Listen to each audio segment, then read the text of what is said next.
This is Deb Helfrich, hashtag Redheaded She-Hulk, and this is a sincere performance of gratitude to Ms. Eddie Izzard for her January marathoning, the way she opened up her heart, mind, and soul while running a marathon every day, then doing a stand-up gig and talking to all sorts of humans, from the really, really, really famous to the people working for charities, to the real humans altering their lives, to endurance athletes, to, come on, we got some comics. Oh, we most certainly got many, many, many comics. And that's the way in which Eddie has just essentially helped me figure out how to accelerate adult learning myself into truly understanding that I've had a talent deep within for stand-up.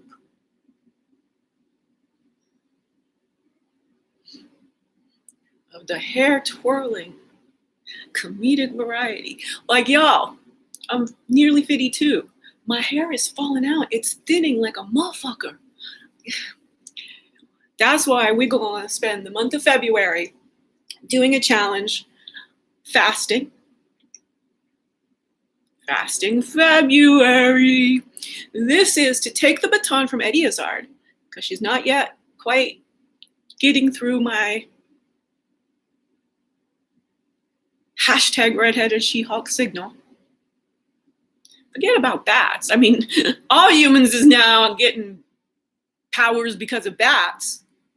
I got my powers from mold. And let me tell you something. That microorganism,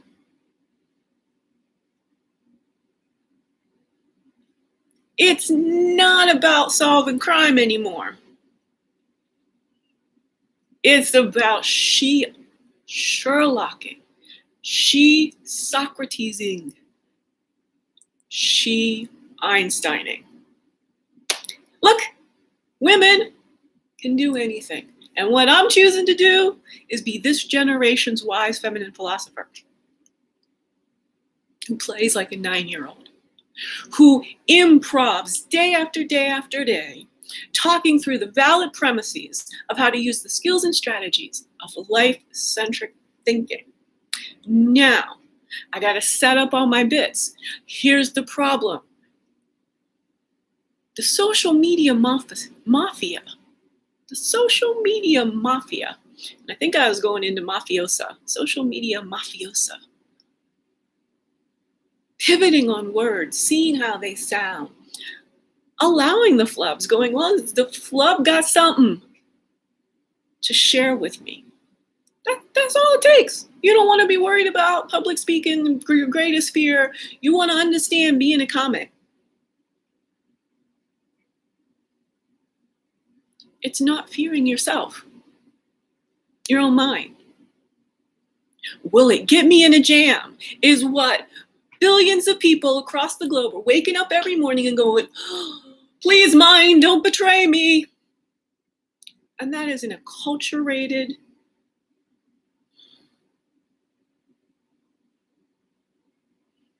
myth.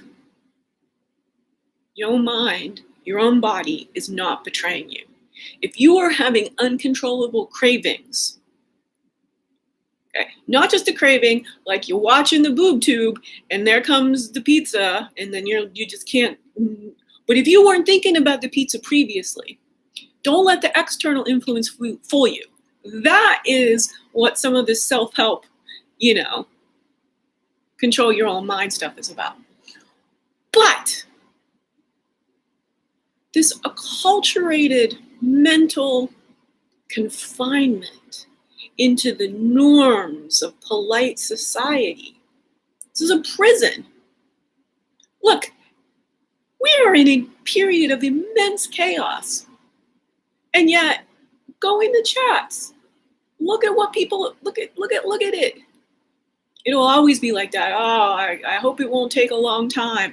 We're constantly having a broad dialogue that says change can't happen, or change is too big for me, or just stop saying that. What is the use of these platitudes of inertia? The platitudes of inertia are in and of themselves expanding the quicksand that has brought our species to the tipping point of self-extinction. Eddie Izzard says 100 years. She gives us this century. My philosophical calculations from valid premises are 30. Things are so bad right now. We are losing more humans to the societal toll of COVID than to the virus. I want you to understand this. Nobody's doing the stats. We are losing humans because of financial insecurity. We are losing humans because billionaires are like exponentially getting richer and richer and richer. Y'all very physics-based. Y'all believe matter cannot be, made or destroyed. I disagree. Special category of matter is inherently able to reproduce. That's life. This is everything that's wrong. Everything that's wrong is that we build our civilization saying stuff, but this white wall of nothingness that is the basis of civilization. 1 + 1 = 2 thinking. Rock solid wall. If I can see it, I can believe it. Whereas the vibrant creativity of life, of painting and rowing and sculpting and communicating with the actual humans directly, one-on-one, in person, who made these items, both in the US and in South Africa. These symbols are subconsciously telling you that I am a human trying to get you to understand that Africa's always had my back, and she's always had humanity's back. And this is our problem.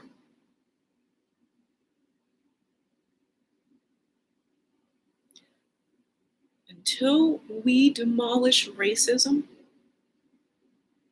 until we find the way to undo the mental virus of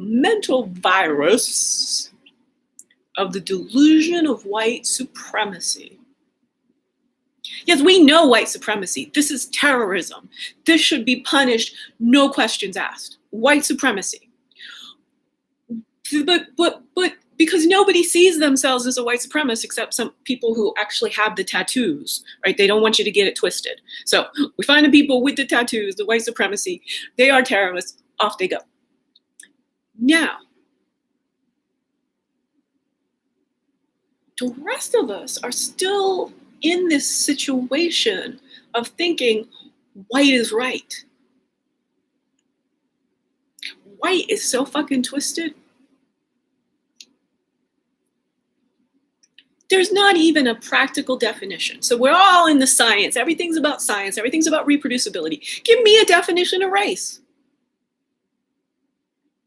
This is a construct that changes not only by nations, not only by cultures and languages, it's microclimates of racism within actual neighborhoods. This is what the Crips and Blood colors are about, is this constant framework in a civilization that went askew right from the beginning of agriculture. You see, when we were hunters and gatherers, we'd all find terrain, and then we band together with the tribe who weren't just like thinking. They were our community. Love them, hate them, need to take care of them. It all got done when we had human units of the right size and dynamic. But then agriculture, there's the crops. The crops don't move around like the hunting and gathering and the best bush of blackberries this season is all about the rain and the shade and the everything. Agriculture is stay in one place. Tie your goat up to a stake. And this is when civilization started needing to figure out how to pressurize humans into a much smaller space. And unlike those vacuum bags where you suck the air out, how do you get humans to all fit really, really succinctly into a very small space? You suck the soul out of them.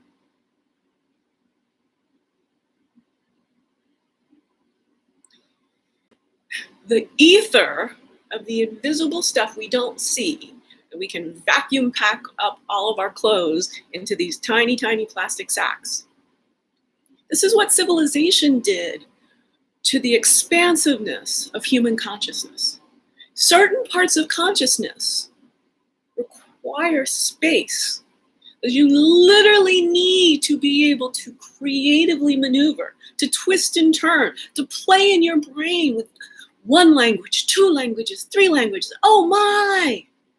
This is the goddessness that Eddie Izzard has been demonstrating for so long, that I now feel I can take the baton without, while honoring, like I don't think, a comedian. That's for y'all to say. But I'm here using this model and framework of the only profession that allows truth to emerge. But I'm not going down the path of needing to insult people, of needing to play by the rules of keeping it light and lowest common denominator, and that the laughs reign supreme. Laughs are so important. There's plenty of people for whom laughter is their calling. My calling is light bulbs. My calling is making the laughter come from the amount of humans it takes to do light bulby things. That setup about how many do we need to screw in a light bulb? Universal, is it not? But we've always so far went into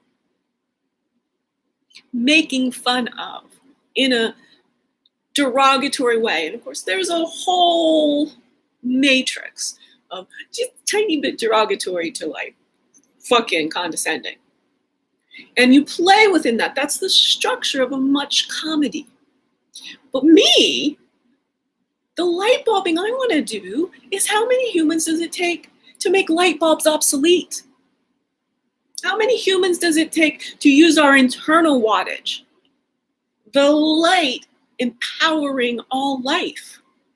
What do we do to understand that? That's the light bulbs I'm trying to produce. How do you come to understand what science has proven that Einstein told a good thought experiment story about? That everything is frequency, and that energy equals mass times the speed of light. Here's Einstein's biggest blunder. Einstein's biggest blunder is not realizing that E equals mc squared is true for life. It's true for human thought. I can't experientially truly be a polar bear, but I do some great thought experiments about my polar bearness. Oh yes, this is the fable of the hashtag redheaded She-Hulk. So I got a super shiro, and it is brilliant. The life and times of DEB Helfrich as she venerates the big Spiferino, 1977 TV series version of The Incredible Hulk. I want to be like the Zen philosopher as to his neuroscientist. We mostly just going around the country trying to figure things out, trying to save our own selves from this horrible, in his case, anger. In my case, I call it mold rage. The mold brought on a rage that is very similar to what the Incredible Hulk legend attributes to gamma radiation. Now, mold is just a basic, always around microorganism. But when it has certain preconditions, when you and mold inhabit a very locked in ecosystem, the mold's going to win. The human brain is going to start shutting down. It's as if there's a stroke going on in my brain right now. It takes me extraordinary capacity to get into this shape of mental fitness to allow my creativity to work. See, my left brain has went offline. The constant drone of running in beta mode, fulfilling the evil demands of a society that is harming everyone. Once you see the pivot into life-centric thinking and how when we stop prioritizing stuff and thinking that everything in the world works as stuff, E equals MC squared has to apply to humans because it applies to everything in the galaxy, if it's true. And humans are part of the galaxy. So this is the kind of philosophical proof of validity that doesn't get done by the men. They're all about measuring, and they do some experiments and they set them up. And if they can have enough money to have the labs and reproduce it, then that's science. But science is in the middle. Science is not just math. Math's on the left. Reproducibility, but the thought experiments, the hypotheses, the storytelling requires philosophical precision in valid premises. Requires, okay, here's some cutting edge research of science from tools and observation, and I'm gonna align this together with the stuff we already know to paint a new picture. That then other people can see if they can arrange the pieces into a puzzle that makes sense. What is sense? Sense is a word that talks about our sensory perceptions. Everything a human does. It feels like, and we've, as a culture, entrained the answer that human thought is within a physical body. A human brain is within a physical body, but the human mind is non-local. It's at the very least within the 6-foot torus of your human biofield.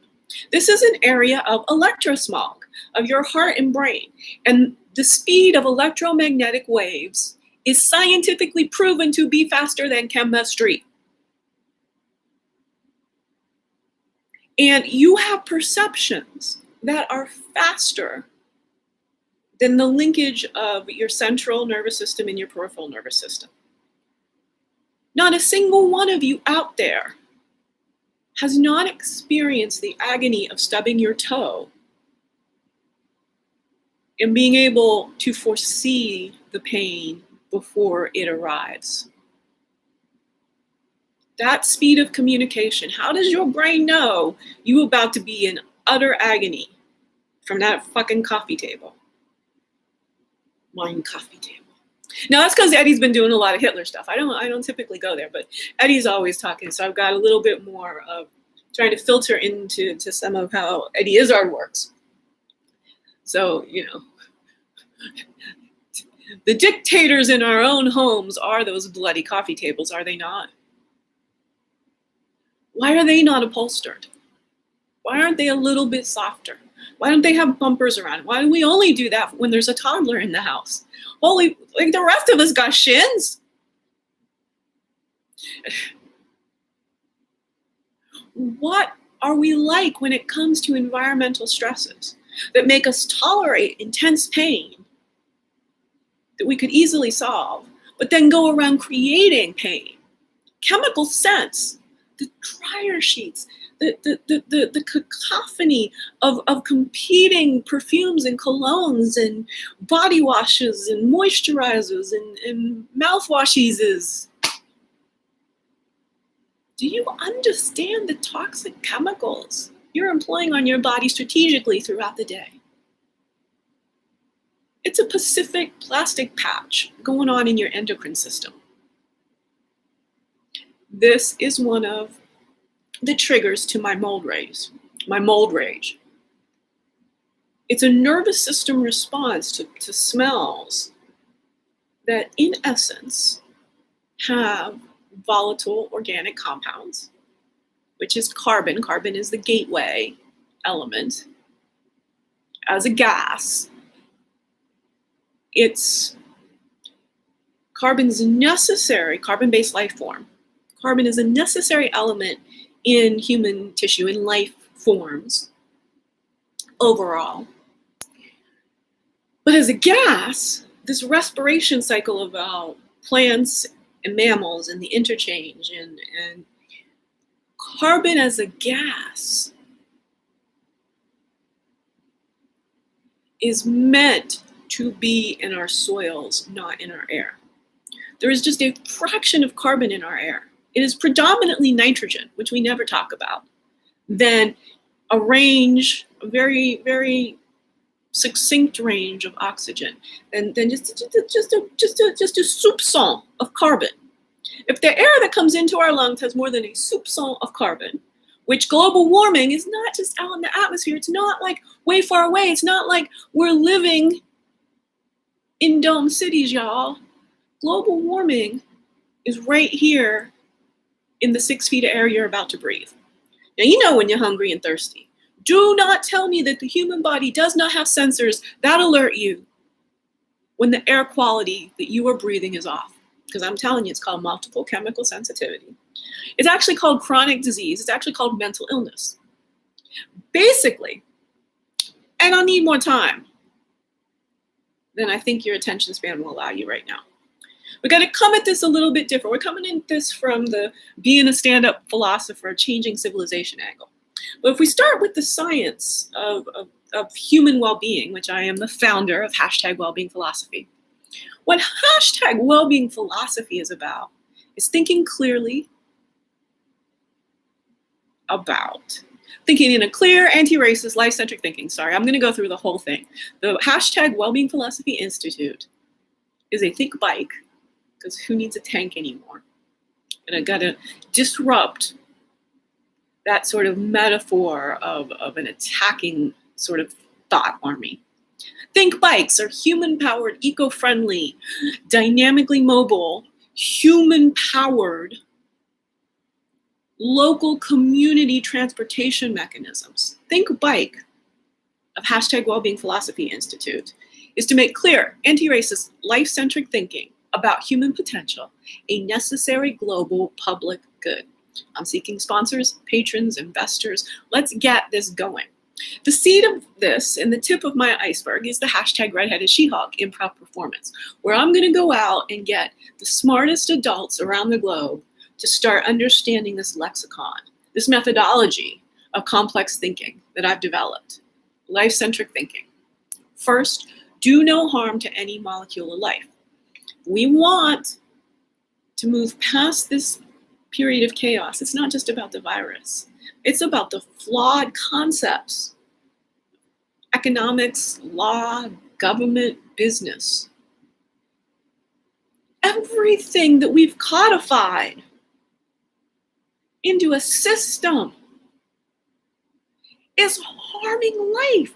It's taking actual human life force and decreasing it and sucking it and vacuum packing it and putting it on shelves. Humans can't live these lives of cubicle captivity. This is what the virus is again showing us, man. Isolating in pods is not the future. We'll go to any big city, especially on the West Coast. I don't know what's going on the East Coast, but I think it's very much the same. All of the new construction are these high-rise matchboxes in the major West Coast cities. They're taking one small footprint of location, location, location, and just exponentially saying, let's have 300 people live here. Let's make a 30-story, 10.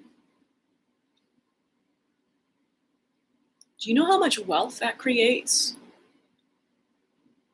for one, entity, the REIT, REIT, Real Estate Investment Trust? But can humans live in that kind of condition?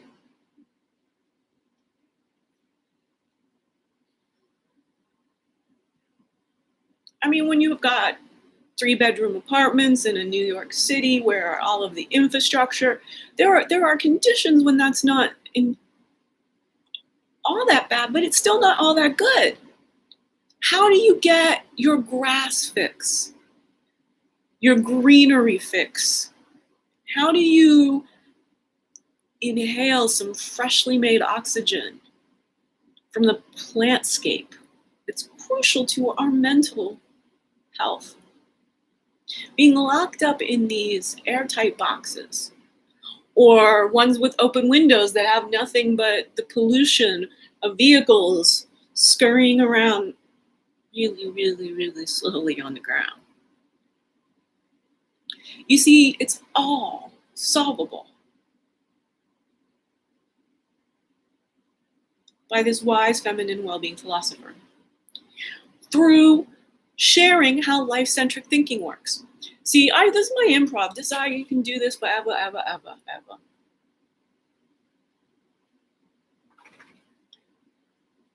I am Eddie Izzard, cross-dressed with Dave Chappelle. It's funny how some of these syllables that just get swallowed. I am Dave Chappelle, cross-dressed with Eddie Izzard. I think that was actually the problem. I do like this to just go in alphabetical order. Dave Chappelle beats Eddie Izzard alphabetically.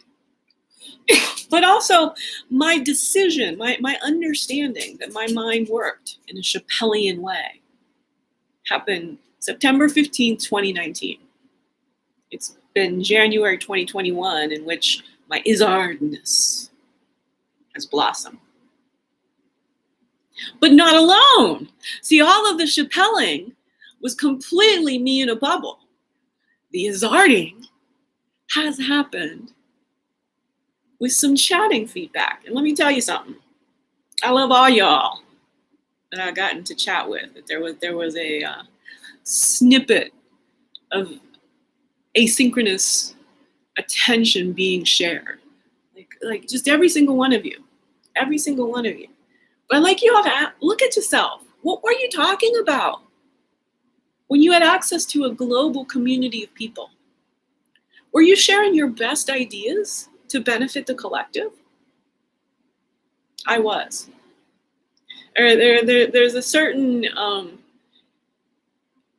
chatter who just wants to talk about her own personal illness.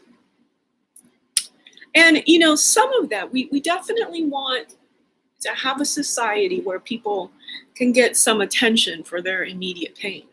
But when that's all somebody discusses, when that person doesn't have any capacity to stay up with any other level of discussion, it becomes a burden on people.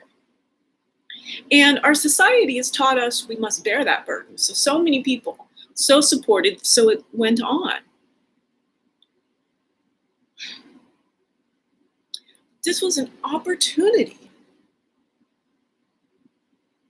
for this person to say something authentic, to join in with my authenticness, to banter as the professionals were doing on the televised Zoom. No, the professionals elevated their half-hour slot. Many were quite conventional. So, there's no judging here. There's just an observational assessment that because of the volume of 10,000 emojis that have no meaning, they really have no aggregate use to humanity. Somebody like me saying things gets no play. And that's what I'm looking for. I'm looking for actual Socratic dialogue. I'm wanting to do these Socratic monologues to create an impetus, to do the performance, to have a lovely go around. And then let you have at some of the topics, some of the, what did that just instill in you to create? This is bringing the heckler out and saying, I'm going to give you your 15 minutes. Come heckle on purpose, on point. Ask your hardest question. Ask your deepest desire. Bring it all. This is a globe. Like, where are the producers? You know, where this is the Eddie Izzard fans. And they can't, you know, table tennis with me a little bit. But are there actual professionals in this audience? This is what I know to be my street performer phase. You know, chatting on Eddie's YouTube stream. My best friend, right, in Montevideo, Uruguay. I don't have Uruguayan Spanish now, but I did know definitely. You know, when I worked at the IMDb, the IDB, the BID, started out at the Inter-American Development Bank, making my way to the Internet Movie Database. 1 credit every 15 years. Because my first was from 2006. It was August 2006 when I worked on a Zach Galifianakis movie, Visioneers. Because I decided, well, the movie and me, how am I going to do it? I guess I got to write it since I'm not pretty enough to star in it. And I don't get acting. I didn't know what acting was. I couldn't conceive of the profession at all until I've hit my fountain of youth stage. But then I'm deciding to stand up. I mean, you know, I see Eddie, you know, really revering the art of drama. And I think when you get to the freedom of stand up, and you can always know that that's there for you, this freedom to be inherently precisely who you are, then you are absolutely the primary type of human who can join politics, who can create movements, who can make humanity great for the first time. And you know, great, well, there's a lot of pollution in that word. I say, make humanity humane for the first time. It's a process of evolution. Let's honor our ancestors. Let's know that there were periods when we were hunter-gatherers that things were more humane. Because the civilization didn't try to streamline every human into just being alike. That's this thing. When you get rid of all of the consciousness, when you try to stack people together, you can't be unique. You can't have wild haircuts. You want to have people be as same. And then you create intense fear for anyone who can be insane. And none of us is sane. So there's all these dimensions. Well, what size are you? How big is your nose? How curly is your hair? All of these variables, we just go around slicing and dicing and putting humans into categories and packages in ways that keep us all in fear of who's going to say what. Why are we not being chatted to? Why won't this person ask me about my injury? Well, this person is performing for as many people as possible. This person is on the internet, this being Deb. I'm on the internet to talk to as many people as possible. I do not want to have a private conversation with one chatter about some tiny bit of their life.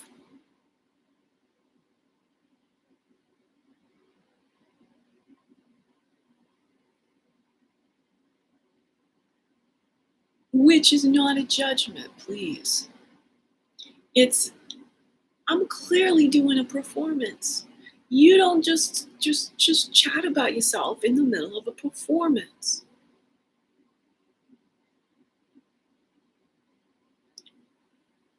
But you do, don't you? Because even when you think that you're present to a performance, your monkey mind is judgy McJudging. Your monkey mind is like, oh, don't say that bad word. Come on. Curse words are just words of emotion. Can we as adults stop wasting any precious energy judging how another adult chooses to express themselves?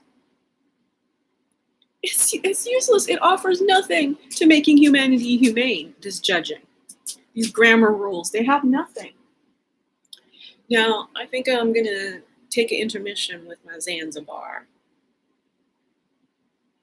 It's been lovely memorializing January 2021 and Eddie Izzard's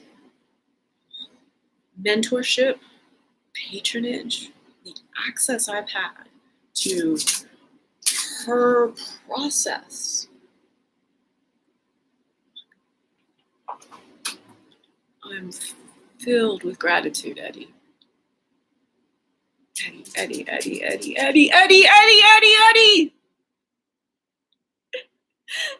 Give Joe Lumley my best. Glad I've been flubbing all along. Give Joe Lumley. Okay, so this is because I'm going right off to Carl Lumley. You know, I can't just say thanks to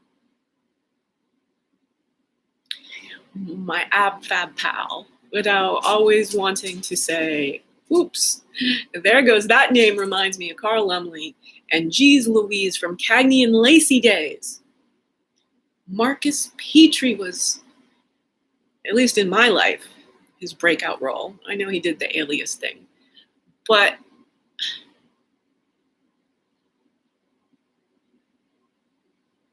you know, in a certain way, it was that what I had access to as an American girl was Cagney and Lacey.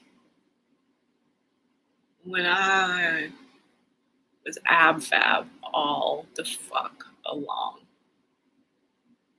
Thank you, Jennifer Saunders. Thank you, Joanna Lumley. Thank you, Dawn French, for your role in the initial sketch.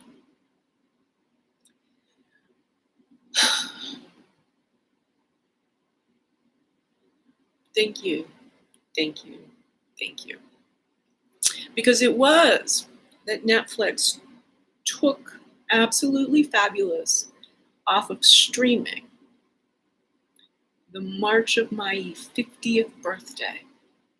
That put me at the place where the cannabis had started to medicinally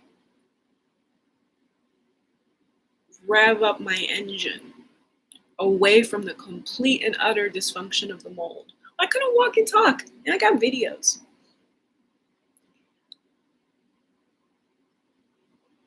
And I didn't know what to do. And I still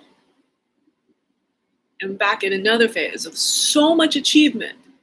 Like I'm just doing such level of difficulty that I get to these plateaus by myself with no support team.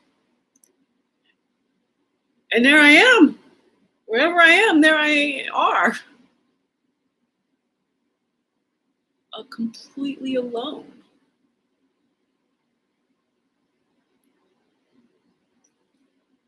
Except for my African ancestors.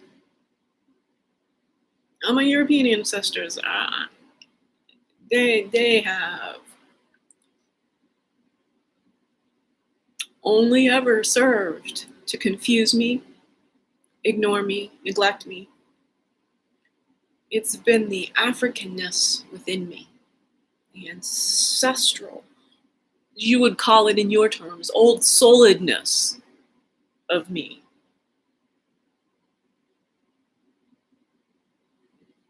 That's what I honor.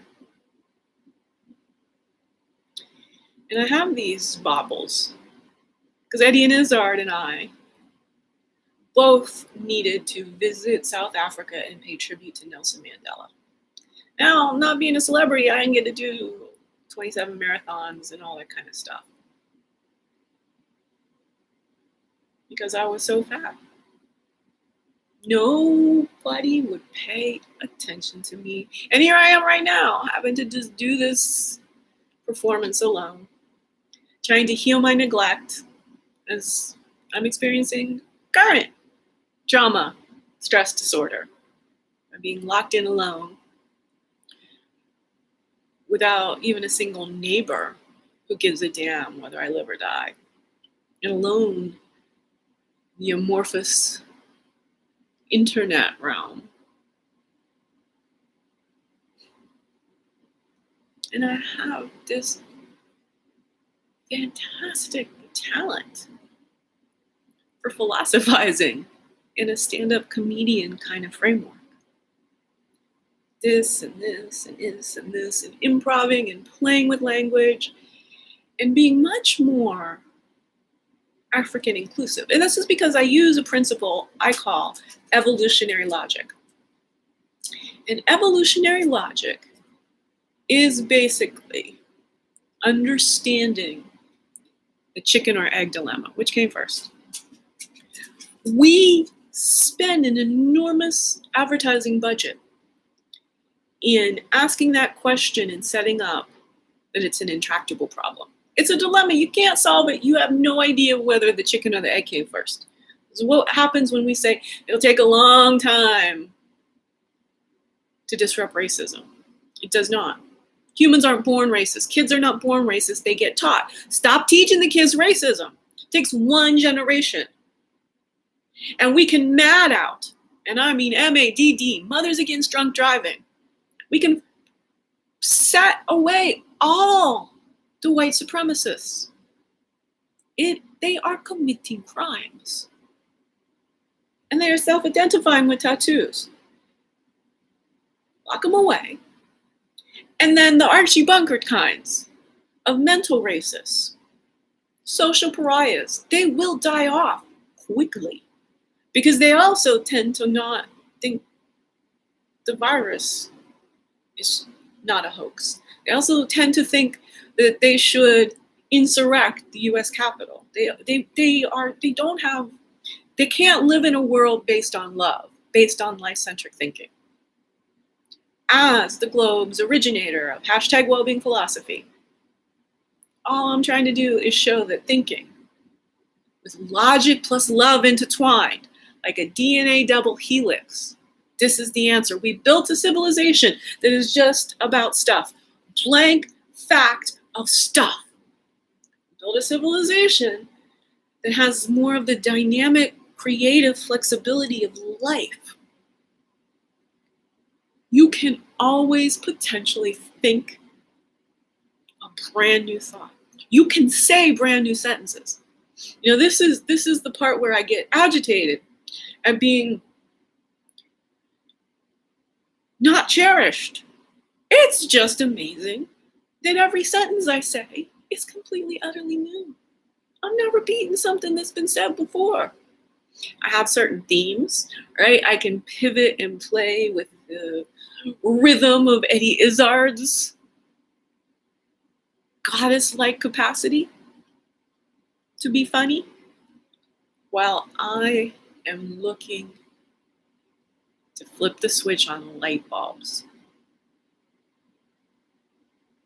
And when that light bulb, when you learn a new way to turn on a light bulb, when it's not just the physical, mechanical flip of a visual switch, when you're in charge of flipping your own light bulb on, you can light yourself up with love, with happiness, with pleasure, just by speaking your own mind.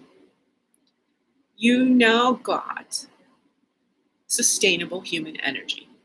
So let's wrap this back up. E equals mc squared explains human energy. Humans are part of the galaxy, and it is, Einstein got it, nailed it. That's a mechanical metaphor.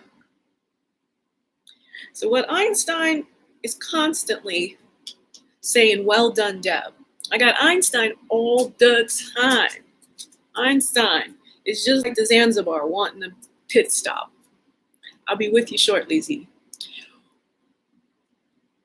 E equals mc squared explains human energy. But I'm not the she Socrates of the 2020s who's going to stand on stage shouting about the equation HE, human energy.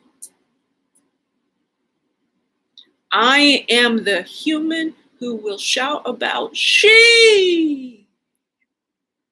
Sustainable human energy equals mass times the speed of light squared.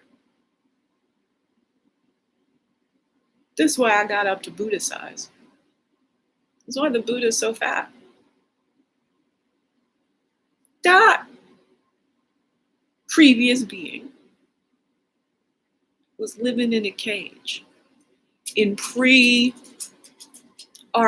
provisions, refrigeration time. Why was the Buddha not emaciated from all that time in the cave? So stored on perfect human nutrition is fat. It's and that beamingness, it's the certainty that this process of encavement, of hibernation, of separating from the social dynamics of your current crop of human environments and going into sensory deprivation and allowing the mind to explore, observe, explain. This is, quite truthfully, brilliance in action. This has been Deb Helfrich, hashtag Redheaded She-Hulk, a one-woman stand-up philosophy improv. Racism makes me angry. Harmony, y'all.